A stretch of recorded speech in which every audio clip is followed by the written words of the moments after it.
how carefree Homer is without kids. He throws parties in his downtown house. Homer is a shareholder in a tech company and gets generous dividends every year. He drives a modern luxury car to attend parties, elegantly dances in the club, enjoys romantic dinners, and goes to the movies to build connections. He enjoys the seaside breeze and stargazing, always full of energy. That is, until the demon child, Bart, shows up. His boundless energy quickly wears everyone out. Bart greets people in a very unique way. Hi.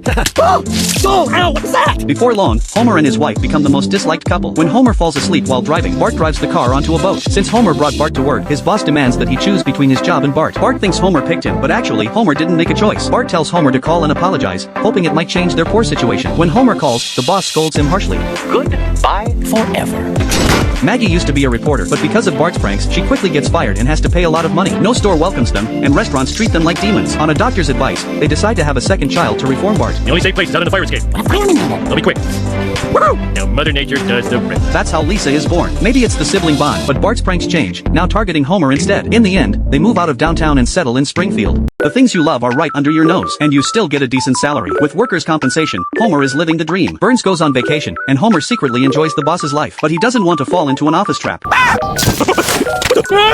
In the end, he ends up with a cast and spends his days resting at home. Maggie hangs his favorite things by his side. Homer pouts, feeling content and happy. He also gets the compensation Burns handed out. Burns is really unhappy about it, but his lawyer reminds him that if Homer sues, he'll face a hefty payout. That's because the office trap is illegal. Burns immediately sends Smith to get Homer to sign a waiver. When Homer learns he'll get even more money from a lawsuit, he contacts his lawyer right away. Meanwhile, Smith targets Maggie. Liking companionship, Maggie really needs Smith as a close friend. Even when talking to Homer, she keeps calling out Smith's name. When Smith fails to complete the task, Burns sends him to a different factory. Maggie is devastated when she hears the news and has no mood to comfort Homer. To cheer Maggie up, Homer decides to drop the lawsuit, but the lawyer protests. Homer promises to get Smith a job and then goes to make peace with Burns. Smith successfully stays in Springfield. The two happily stand outside the courthouse, but in a twist, they accidentally fall down the stairs and get hit by a car. In the end, they both end up at home recovering, and the lawyer gets a job suing the government.